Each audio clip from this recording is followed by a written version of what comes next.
Hey everybody, Wayne here. In today's overview and review, we're going to take a look at Our God Was My Shield. This covers Jackson's Valley campaign. This game was designed by John Theissen, published by Hollandspiele. It is Volume 1, so the first game in the American Civil War operational series. I have a couple other videos out covering this game so far, my unboxing, my recon, and then I had a discussion video. So we've talked about it a little bit. We'll talk about it a little bit more, go into a little more detail. After this introduction here, I'll do my usual format. So after the introduction, we'll do kind of an overview where I'll cover, the units, the map, kind of the command system, basic overview of the rules. We'll do our pros and cons, and then I'll give you my final thoughts, what I think of the game ultimately.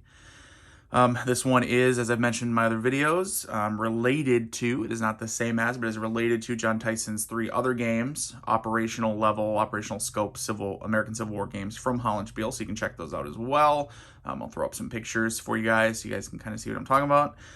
Other than that, let's go ahead and dive into this one. The units and counters in the game are all fairly straightforward. We'll take a quick look at them. Here you have several Confederate units, and then you have a couple, this is a depot, and this is a victory point location. So this and these are not the places they would normally be, but these would be victory point locations. This one's gray, so this one would be for the Confederates to go find. This would be a supply depot. So this would be placed for supply for Banks, and then it'll be placed at Winchester. And then for the actual combat units you'll be moving around the board, you have leader units such as Jackson here. The 4 represents his movement. Strength points are not listed on the counter. They are listed off board on a display sheet, which I will show in a second. Although he is just a leader, so he wouldn't have any strength points anyway. However, if you want to look at someone like Ewell here, he is a leader. You see his 2 movement points, but also you can see there's actually a little infantry guy there. That means he does have troops with him, so he will have strength points, unlike the Jackson unit. Jackson here, you do have Jackson's infantry here. Again, separate, you can see a little infantryman standing there. And then you'll have things like cavalry. So here you have Jackson's cavalry. You can see a little horsey head there. Movement of 3, so a little higher movement than most infantry. Ashby, a cavalry leader, etc. Let's go ahead and look at the strength point displays. In this game, both the Confederates and Unions will have off-map strength point display boards. So what that means is you're keeping track of the strength of the units off the board. It's twofold. So one, when you're playing multiplayer or two players, there's a fog of war aspect. Hopefully they can't really see your display sheet. Hopefully you have it blocked off from them. And or it does keep the boards, whether you're playing solo or not, or with multiple people, it does keep the board a little more free of counters. You don't have large stacks of counters. You don't have like the traditional, maybe we'll have a leader, then a unit, then that unit's strength points, or etc. Instead, you're going to have it all marked here. Very simple. You're going to have a track. So you have your Jackson, say, the Jackson infantry. You can detach him. Johnson infantry, Ewell, his forces, etc. All kept track on this display. All right, let's go ahead and look at the kind of command system, movement, and combat. Command system really only matters for combat. And what I mean by that is I'll go ahead and I'll have the Confederate command listing or display pop up on the screen here. And it's on the strength point display. It's on the bottom of the strength point display. What that means is that, as you can see, you have, for instance, Major General Thomas J. Jackson. He can command Jackson Detachment, Jackson Cavalry, or any Confederate unit. So he, unlike any other leader in the game, can command any unit on his side. However, you can see things like Major General Ewell. He has him, his detachment, his cavalry. Colonel Ashby, any Confederate cavalry. Well, then you have things like the Union, Banks can command Banks Cavalry, Geary, etc. I'm not trying to describe all of them, but my point is that what that means is units by themselves. So for instance, you can see we have some units out here, right? We have some Confederates, we have some Union units. Ewell, which remember, he has some infantry with him, Ewell's cavalry, etc. Let's look at Ewell quick. Ewell's cavalry is under his command. Now, they can move on their own. So you can basically send them off on their own. He could be over here. They could be moving on their own. Hopefully not flipping over, getting, drowning in the river here. But send them off on their own. However, for them to be able to attack, they have to be stacked with their leader, with their command leader. So, for instance, Ewell's cavalry has to be command with Ewell, stacked with Ewell. Jackson's, just to say it's Jackson's infantry by themselves. Somehow Jackson gets separated, gets moved differently, whatever. They can't attack Banks here unless they're stacked with Jackson. Same goes for, the different Union commands, etc. So just remember that, because that is a key point in the game, is that you're going to see a lot of maneuvering, you're going to see a lot of movement. However, you're not always going to be able to attack because they're going to need that leader for them to know that they can attack there. So it's a key part of the game. Movement, I kind of tied into command. I kind of already explained it. Traditional hex encounter, right? You're spending movement points. You have the movement points here. You have a train effects chart. Just remember that you can move without a leader, but when it comes to combat, you're not going to be able to engage in it until you have a leader stacked with you. Unless you are attacked, obviously you can defend yourself. Now look at combat. Combat, it does have multiple phases involved, but is not complicated at all. Starting off, you're the phasing player. So say it's the Union in this case. You can see Banks here. We have Jackson adjacent. We have Ewell adjacent. He may declare his attack Banks and say, I'm going to attack Jackson right here in Harrisonburg. Going after him. So he declares his attack. Now, in this game, the defender can choose to attempt to retreat before combat, and they have a pretty good chance. Usually you're rolling a 1d6, and usually it's something like 3 or higher. They're going to be able to retreat, so they usually have a pretty good chance. So, which is fairly accurate with this time period, which is, for the most part, both sides have to want to fight for there to be a fight. It isn't always the case, but most of the time. The defender can go ahead and attempt to concentrate their forces, which basically means, say you have Banks attacking Jackson here. The defender, you may be able to get Ewell to actually basically move into this hex to help defend against Banks. Same thing with the offender, the offensive player. If they had multiple units available, they may be able to coordinate roles. And what that would mean is, say you also had, besides Banks, you had Fremont and some infantry that were here, and you want to attack Jackson. Fremont and Banks may be able to combine their attack. It just depends on some die rolls. There's a little bit of chaos, a little bit of randomness involved in this, where you're not 100% sure those orders going to get there. They can attack at the same time. Again, pretty common, especially with American Civil War. And then it kind of gets into more traditional. You look at the odds. Remember, we have our strength points on the display. You figure the odds. You go ahead and roll in the combat results table. What is interesting, and I mentioned this in my last video, was you have a casualty table where, depending on the number of strength points, the more strength points involved in a combat, you're actually both sides are going to suffer strength point losses. And that shows, the kills, casualties, stragglers involved in a battle who just get out of there and they're done fighting, etc., etc. You check for defensive works if there was one, and then retreat or advance. Pretty common with most hex encounter war games.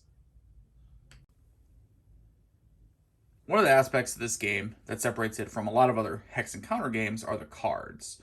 So there are cards involved when you're playing 2-player or solitaire, depending on whether you want to use them or not. A lot of times when I've been playing solitaire, I haven't really been using the cards, but they are definitely part of the game. There's a lot of interesting things you can do with them, so they are important to at least understand, take a look at. What it is that both sides are going to have cards. You're going to have basically like a big hand of cards. You have all the cards available. You're not drawing each turn, anything like that. You just have all the cards available. I have one Union one. I have a bunch of Confederate, but both sides have basically a stack of them. And they're going to allow you to do different things.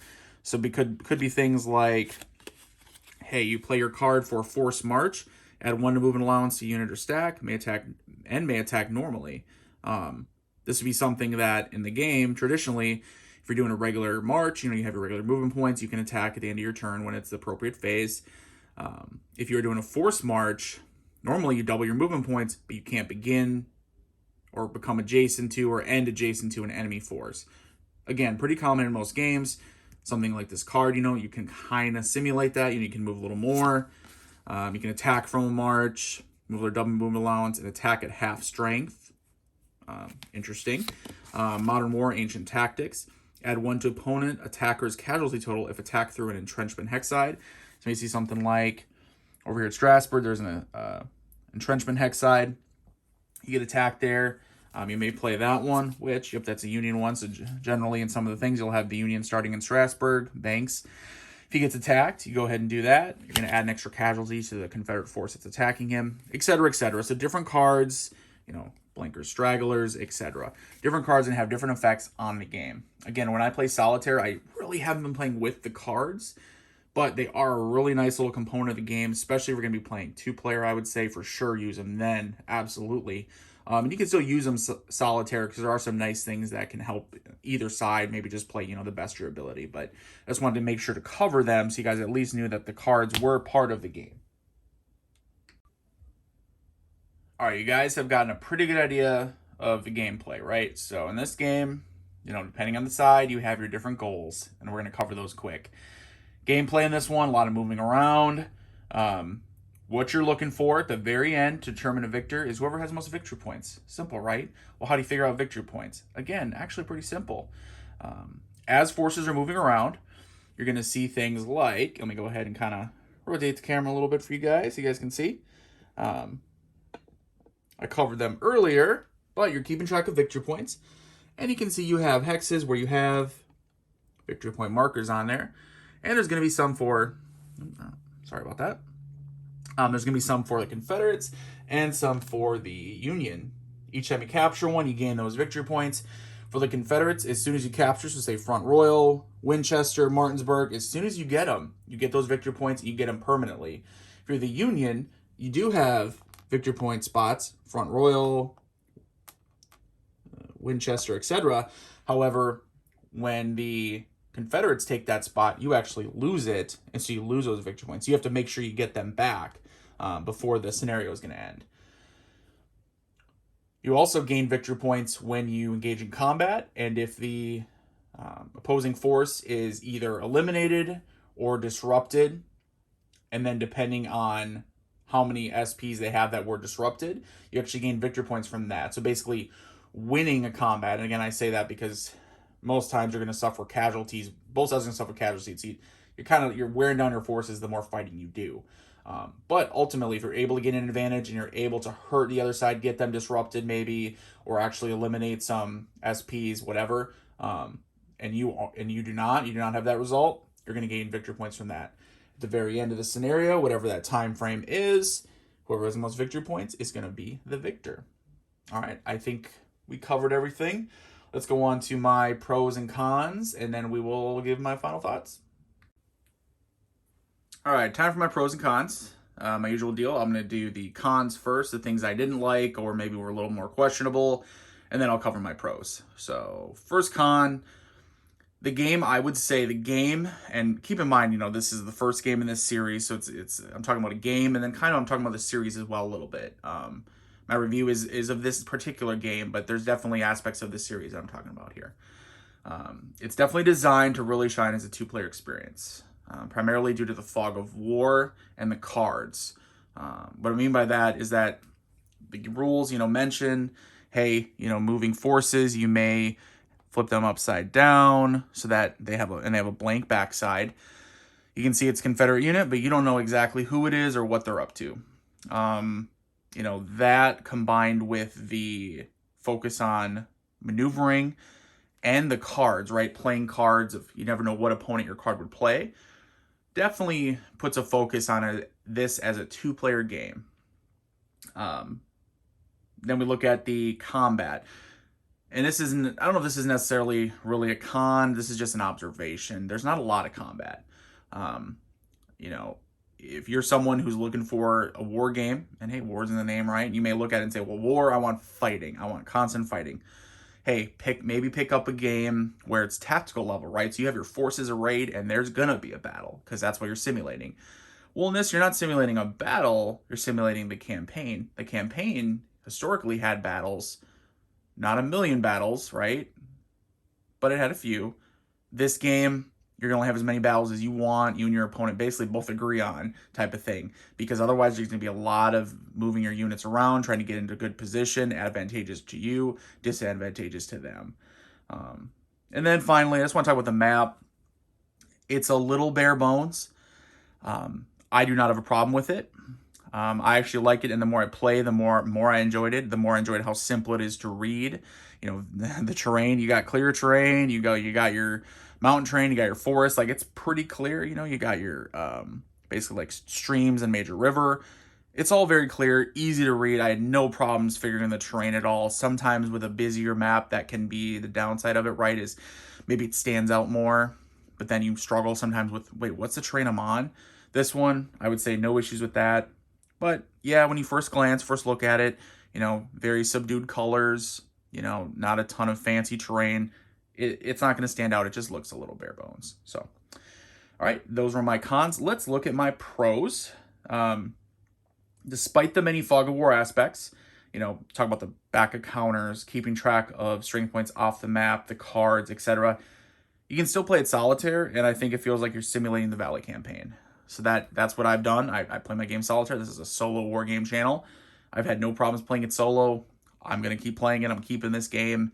A little bit of spoiler, right? Spoiler to my final thoughts. But seriously, though, there's no problems playing it solitaire, especially because remember when I talked about like some of the combat stuff where you're rolling dice.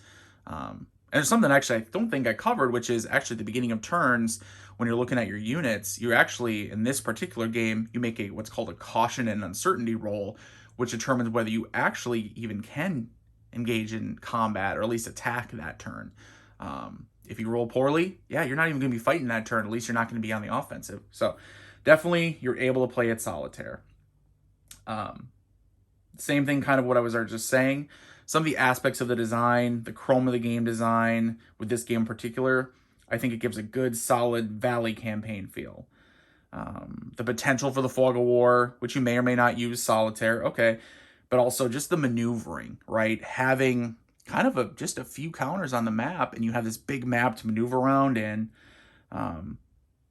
Jackson himself, he has extra force march capabilities, again, representing, remember, his whole, like, what do they call him, like, cavalry infantry, or what, I can't remember the exact term, but basically saying, hey, he could move his infantry as though they were cavalry. How the command system limits when troops can go on the attack, the casualty table that causes attrition for both sides the more you fight, all those things, big pros that really make the game feel like it is representing, you know, this Valley campaign. You're not just playing a generic Civil War operational game. You are playing a game about this campaign with these leaders and these forces in this setting. And that's something that I think really comes through, really shines with the game, and I think really appreciate. So I think that just about covers my pros and cons. Let's jump into my final thoughts. All right, you've heard me describe the game, heard me talk about how the game works, you've heard me give my pros and cons. What do I ultimately think of it?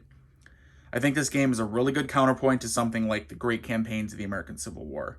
I think it's good that we have some variety with this type of game, not only in the types of war games, but the complexity. So, and I think that's the easiest thing to compare to, right? It's great campaigns of the American Civil War.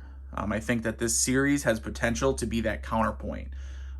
Sort of like when you get to Ancients, you have something like great battles of history, then you have simple great battles of history. Now that the simple is attached to the same games, right? Same game system. So this isn't simple great campaigns of the American Civil War. Let's be clear there. It's not. However, I think it's awesome that we are going to have an opportunity. We're going to have a series of games, a system of games that, you know, one map, kind of limited amount of counters, and I'm sure some games will have more, right? This one definitely has fewer. Some games will have more, but you're going to be able to simulate these campaigns, and if they're designed like this with the chrome and the way this game is, you're definitely going to see some excellent campaigns in very playable format, right? This is the type of game that you can play literally in an afternoon. It is not a big deal to set up, play, and tear back down. I could recommend it if you want an easy-to-learn and playable operational American Civil War game. I definitely am keeping this one in my collection. And ultimately, I'm excited for the future of this series. I think that, I want to see, and again, we hate to, game comes out, and this game really just came out to say, hey, what's the next one? What's the next one already? And we all have a habit of doing that, but I'm definitely excited to see what the next one is. This one has a lot of gameplay left in it for me. A couple different scenarios, 2-3 scenarios. some optional rules, things like that. There's a lot of game here. Do not worry about it being too simple. It's not. There's a lot of game here, and especially because of the way things play out, you have a lot of replayability between the scenarios and then how when you maneuver, right? It's not just, yep, it starts off and that's it. No, there's going to be things are going to play out differently each time you play. So definitely recommend this one. Definitely I'm keeping this one. It's going on my shelf. So hope you guys enjoyed the video if you made it this far. Thank you so much for watching. Please, if you're not a subscriber yet, go ahead and subscribe. I'd sure appreciate it. Comment, like, give the video a thumbs up, whatever. And then if you are interested in supporting the channel, you can check out the links to my Patreon. Those should be in the video description and also in the top pinned comment for this video itself. Otherwise, great job, John Theissen. Thank you, Hollandspiele, for publishing it, and I cannot wait for more games in the series. Till next time, guys. Later.